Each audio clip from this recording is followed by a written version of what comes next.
Okay, it is recording.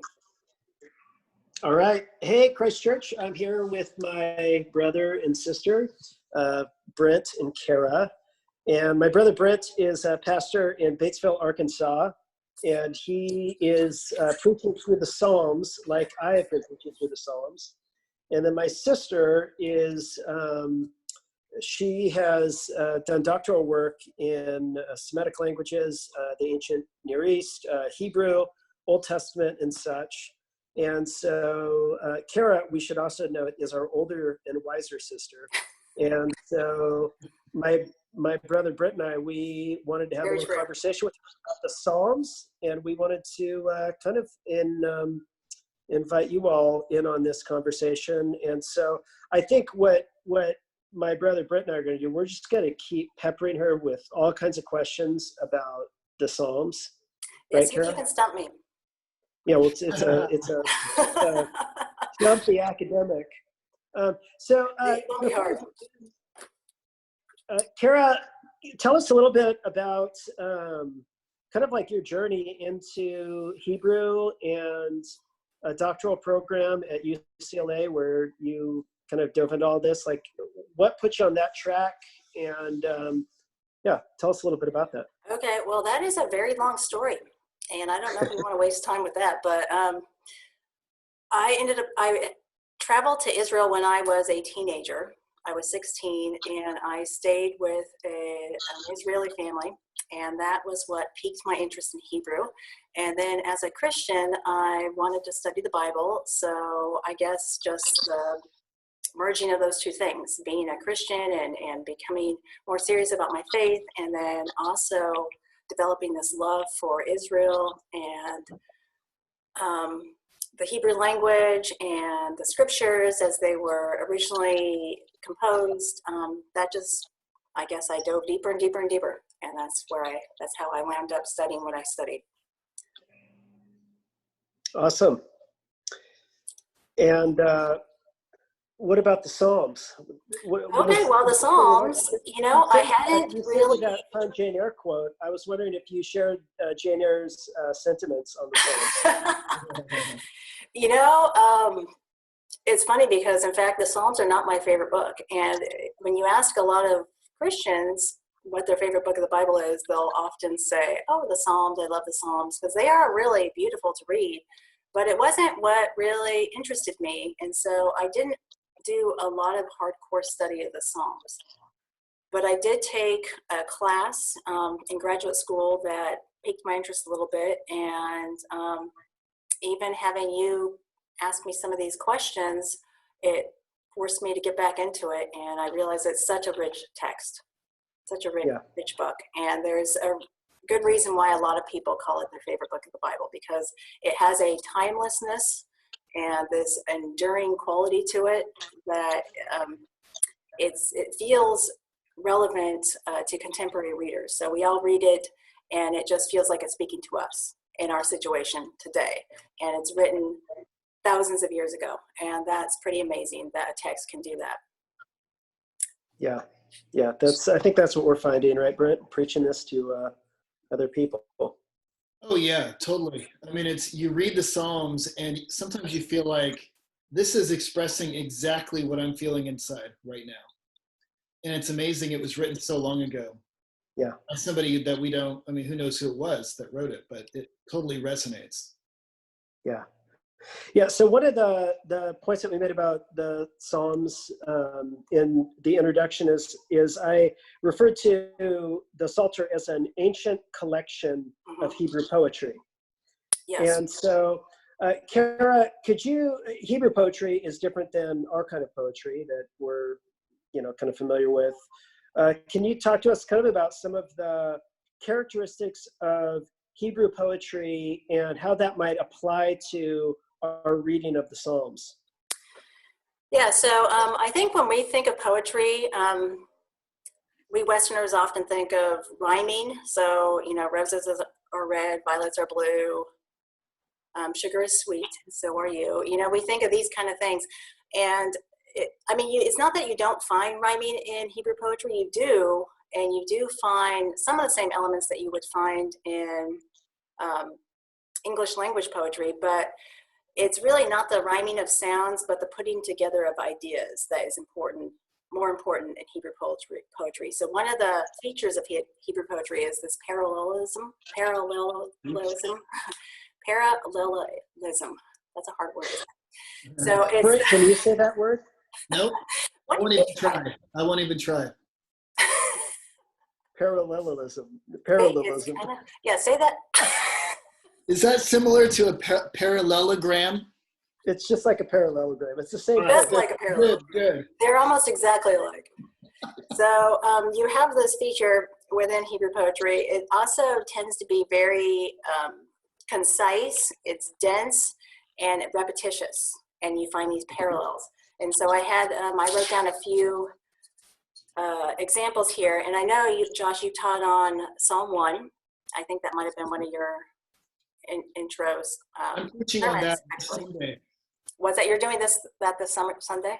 Yeah, so this is going to be helpful for me. Oh, good. Well, I want to be helpful. That's always my aim. Okay, so Psalm 1, it says, "For the Lord knows the way of the righteous, but the way of the ungodly shall perish." So in Hebrew, this sounds like, "Ki yodea Adonai derech zedekim, v'derech rashaim toved." So you can see that there's this contrast between the way of the righteous and then the way of the ungodly. So there's this antithetical parallelism. Mm-hmm. So you find that sort of thing, but you also find, like Psalm 2, he who sits in the heavens laughs, and he who sits in the heavens is, of course, the Lord, Adonai. The Lord scoffs at them. So laughs is parallel to scoffs, and then you have the one who sits in heaven, and that's the Lord. And then you have Psalm 24, which is a beautiful psalm, and it says, "Who shall ascend the hill of the Lord? Who shall stand in his holy place?" I think that's a song that we may have sung before. But that has a nice parallel structure to it. And then Psalm 42, verse 1, it says, "As the deer pants for the water brooks, so pants my soul for you, O God." So this is a very striking feature of Hebrew poetry. It's found all over the place. Is when you start reading the Psalms, you'll see it over and over, and you'll start to recognize it and go, "Oh, that's parallel. Oh, there's another parallel phrase there." And it's a way of contrasting two elements, which makes us notice them, and then it's also a way of intensifying something. So, God is like this, and somewhat, and like this too, and they're synonyms, and it just helps us think more deeply about who God is. And so that is a feature of Hebrew poetry that I think is missed in Hebrew prose. Hebrew poetry helps us think of God in ways that we normally wouldn't by reading prose. So you read, like, even this verse that I just read, Psalm 42, it says, "As the deer pants for the water brook, so pants my soul for you, O God." And so we read that, and we can really, you have this visual image of a deer, and the deer longing for something, and that's how our soul is longing for God. So it's really beautiful and amazing how it can do that, and how there's so much packed into this really pretty economical text. Hebrew, it's interesting because what takes us maybe 5 words to say, they can say in 1 word. So it can be very concise, it can be very dense, and it can be very rich. And so that's very much a feature of Hebrew poetry. And I think another thing about the psalmody that we see, do you like that word, psalmody? I like it. Psalm and melody. I came across that, and I thought it was a nice word. But psalmody, so you have the poetic sections of the Bible, they lack historic specificity, so it's unlike prose in that way. So you can read it. That's what gives it this timeless quality, is it just is not tied to a particular historic situation, but it can be applied to a lot of different situations for a lot of different people over a lot of different contexts. And so that adds to the richness of biblical poetry. And I'm seeing if I have any other notes about this. Brent, did you have any follow-throughs on that one that you wanted to throw at her? I just feel like, since you've been talking, Kara, there's been several things that have come to my mind. Yes. Like, first, the idea of the economic language. Like, I actually love the Psalms. I probably would be someone who would say that the Psalms is one of my favorite books. Mhm. And I think I've noticed that about it. I love economy of language. I love when somebody can say something and just communicate so much in just, one little phrase. And I never noticed, I mean, that's probably one of the reasons why I love the Psalms, and I almost didn't even realize that was one of the reasons until you said it just now. Yeah. Yeah. So that's Yeah. awesome. And then it got me thinking, I wonder if do you think that that's just the nature of poetry in general? Like, do you think that there are just certain things about maybe reading poetry in general that might cross over into reading the Psalms? Yeah, I think that's probably the case just in poetry in general. And I think especially with Hebrew poetry, though. So I think just because Hebrew is such an economical language, it's just even more concise. So I think that so what's true about poetry in other languages, it's even more true about poetry in Hebrew. So one of the Psalms that is very rich and kind of interesting that I wanted to mention, though, is Psalm 29. I don't know if you've done any sermons on that or plan to do any sermons on that or have studied that particular Psalm, but it's considered to be a very old Psalm. And it has this repetition. So that's another thing that I think I mentioned. Psalms can be, or Hebrew poetry can be very repetitious. And so you have within Psalm 29 this repetition of the word kol, which is the Hebrew word for voice or sound or thunder. So it has those three meanings attached to it. And it's just this one word that can mean those three different things in different contexts. But in this particular psalm, and actually I should turn to it so that we are reading it, but it's Psalm 29, and it is just a bunch of images. So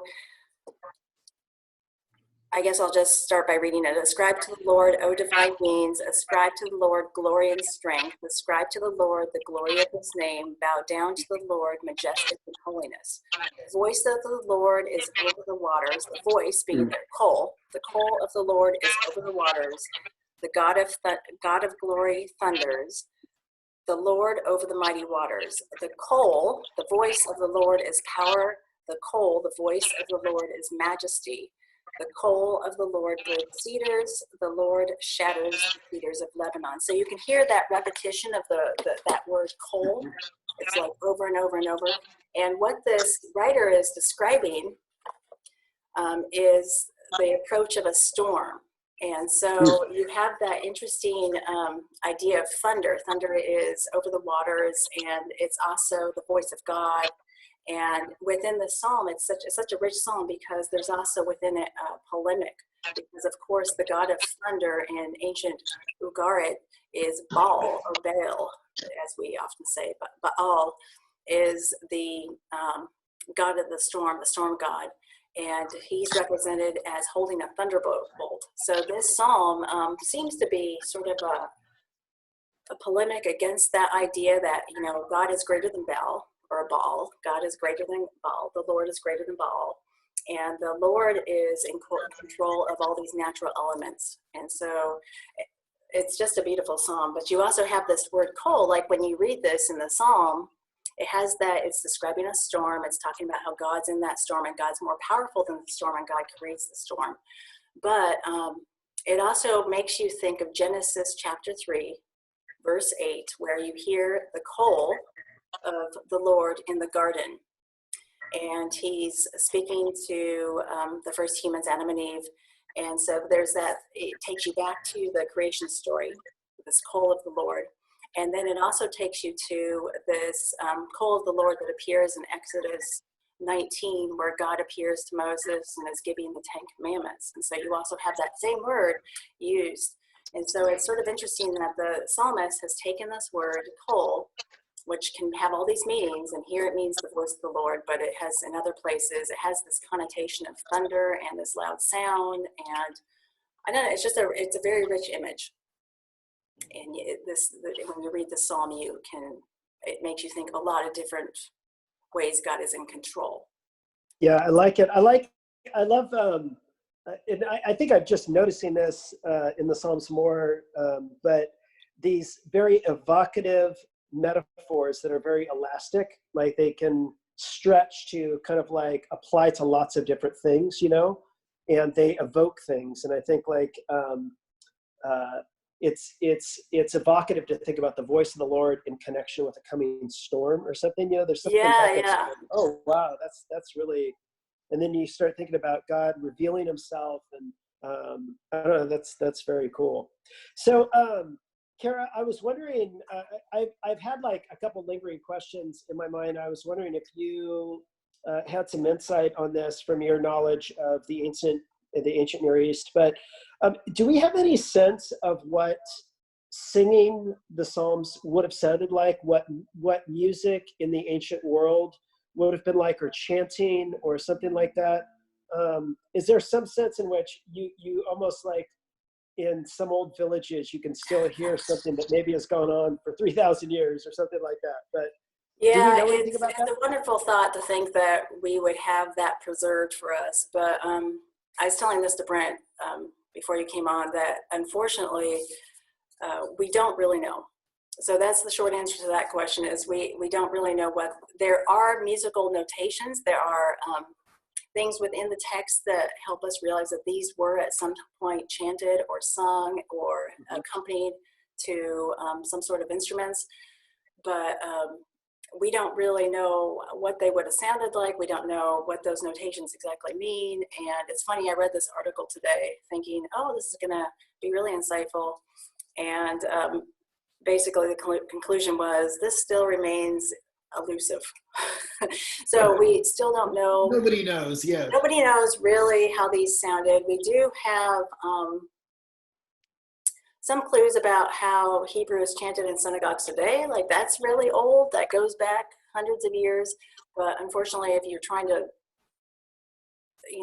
figure out how it might have sounded when these were composed, or how the sons of Korach or the sons of Asaph wanted them to sound, we don't know. We don't know what that music would have sounded like. Whether our Western ears would have found that beautiful or not, I don't know. So. I wonder, Kara, like you said at the beginning, that the historical circumstances behind the Psalms it's pretty vague, and it almost makes it so that you can apply it to a lot of different circumstances. Yes. Like yourself.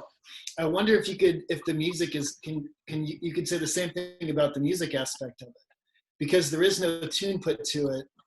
I mean, there's been several songs throughout the ages that have used the Psalms, different tunes. It's released them to be sung in a lot of different ways. That's true. That they're just words, and they're there for the taking. So it's kind of inviting you in as the reader to kind of create your own music, I guess. But that is another feature of poetry, actually, is it invites the reader to experience God in a new way that you wouldn't normally experience God. So I think that's a wonderful feature that we see within the Psalms.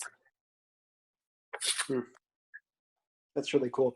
And then, Brent, do you want to? I have another question. I don't know if you had something you wanted to throw out there. No, you can ask it. So the other thing that I think I've read through the Psalms so many times. I feel like I keep cycling back through the Psalms in my own personal reading and whatnot. But something I guess I've noticed, because it's there in the text, and it's repeated multiple times, but I haven't really given much thought to what exactly it meant and what the implications were for how these Psalms were used. Mm-hmm. But it's interesting to me that in a lot of the Psalms, there's references to sacrifices being made on the altar.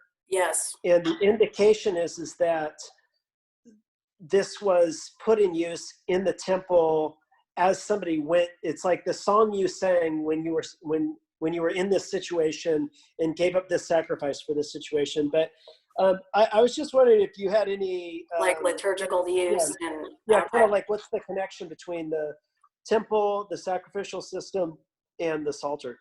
Yeah, there's a very interesting article written by a scholar by the name of Gary Rendsburg, And he has done some work in this area where he's exploring the use of the Psalms within the temple, actually that very subject. And the thing that he's pointed out that was sort of eye-opening for me that I didn't realize before is he said, you know, when you read the book of Leviticus, which is a book that deals with priests and worship and how sacrifices were made, it's very, very detailed. Like there's lots of detailed verses about how you are to sacrifice a bull. And he says what is striking is nowhere in that text are there songs. Nowhere in that text are there poems. Nowhere in that text are there use of instruments. And it's kind of interesting. And to the point that there was another Old Testament scholar, very famous, his name is Yehezkel Kaufman, and he did a lot of work on Old Testament religion, Israelite religion. And he called the Israelite tabernacle a sanctuary of silence. So it's almost as if the priests were silent, and this is in contrast to how other ancient Near Eastern societies operated. So like we have palace reliefs and temple reliefs that show priests going in procession, they're holding musical instruments, they're making sacrifices to their deities, and we see these on temples. And there's this idea that in other ancient Near Eastern societies, very much, they use music and songs and singing with sacrifice and in their worship services, but in contrast, the Israelites did not. So maybe there's something in that where the writers who put this together, the editors were trying to distinguish the Israelites, the ancient Israelites from their neighbors, saying that they're very different, they're not like them, that's not how we worship our God, that's not how we worship the Lord. I don't know, it was pretty remarkable. When I thought about that, I thought, yeah, that's true. Like here we have within Leviticus all this ritual and there's no mention of song. So it was striking. However, Gary Rendsburg, he points out, well, we know that there might have been some use because you look at texts like Amos, the prophet Amos, in chapter 5, verse 22 and 23, there's this very famous passage where I don't want your sacrifices, I don't want your songs, I want your pure hearts, and I want sincerity. And so, you know, the fact that here's this 8th century Northern Israel prophet who's making mention of sacrifice and singing taking place in conjunction, then it leads you to believe that these things were actually happening in ancient Israel. So you have that, and then you have in Jeremiah 33, it refers to, there's this very famous passage, one of the prophets, Jeremiah, he was talking about just the end of the first temple and going into the second temple period. He was talking about the temple and how, and he references this liturgy that people are going to be reciting as they go into the new temple. And the liturgy is this very famous passage. It's Hodu et Adonai Tzavaot ki tov leolam chasdo. It's give thanks to the Lord of hosts, for he is good. His mercy, his loving kindness, his chesed endures forever. And so we have in Jeremiah, he's talking about worshipers going into the temple and making sacrifices, a thanksgiving sacrifice, and they're reciting these words as they do so. So these words are being used while the priests are making sacrifices, and these words are also words that you find in some key psalms. So in Psalm 106, Psalm 118, Psalm 136, exact words. And so these exact words are in Jeremiah 33, and they're found in these psalms. So you know that these words were used in some liturgy that was associated with sacrifice and used within the temple. So those are anchors for us. Interesting. So Brent told me before that on the recording like this that people are watching, that you send out to your church, that people don't like to watch more than, maybe 10 minutes. You're really pressing it if you get it to 15 minutes. I think we're into 15 minutes. We have a much more spiritually attuned to the Lord group that is going to be watching this. I think so. And if they made it to this point, then they're probably of the personality type that had the patience to watch a longer video. In other words, if you've gone this far, you could probably do 15 more minutes. right? We could go another hour, Let's keep going. actually. Let's keep Um, going. I've got So six. I seven, find it I've got 6 or fascinating. 7 more insights that I'd like to talk about. I'd like to hear them. Oh, you have a bunch of insights you want to share. I Yeah, do. well, let's hear Karen Brent's has shared insights. all her insights. I'd like to share 5 or 6 of my own. You'd like to share a couple of your favorite sermons that you preached on the Psalms. I listened to your psalm on, or your sermon on Psalm 23. I liked it. That was good. Yeah, I did too, Brent. That was a good job. It's really well done. Thanks, guys. So, all right. Well, should we say goodbye to Christ Church? Yes. You can say goodbye. So bye, Christ Church. Hopefully this Yeah. was interesting and not too long. Enlightening, and it will hopefully have a dramatic change on your Bible reading. Yeah, hopefully It now is, you I will see say, Hebrew poetry in a new light. from what Kara was saying at the very beginning, I think like the parallelism and the idea that one idea is sort of amplified by the second line or contrasted. Mhm. I think if you notice those this week in your reading and you kind of think about them, meditate on like, what's the amplification? What's the contrast here? I think it does, help you kind of produce more light and understanding. And in so doing, you're sort of doing what the psalmist invites us to do in Psalm 1, which is you're meditating on the law of the Lord. Mhm. So I would say, can I add one thing? Yeah. That goes along with what you said. I think to do what you're doing, Josh, it takes a lot of slow reading and deep reading, which we're not used to doing in our Mhm. culture. And so I think just reading the Psalms I think it's a great spiritual practice because you've got to do it slow. And because Yes. like what Kara said, there's so much in one phrase, you can really sit with that Yeah. and get tons of meaning and layers of meaning that just, unfold for you the more you sit with it. So I think Yeah. And you can experience it in a few different ways. So you can hear it read to you, you can read it, and you can sing it. meditate on it. So they're meant to be experienced in a lot of different ways, and you can learn something new every time. Yeah, that's good. All right. Well, thanks, you guys. This has been fun. Yeah, it's been Bye, fun. Christ Church. Thank you. Yeah. Thanks, Josh. Thank you. All right. Bye-bye. Bye-bye. Bye.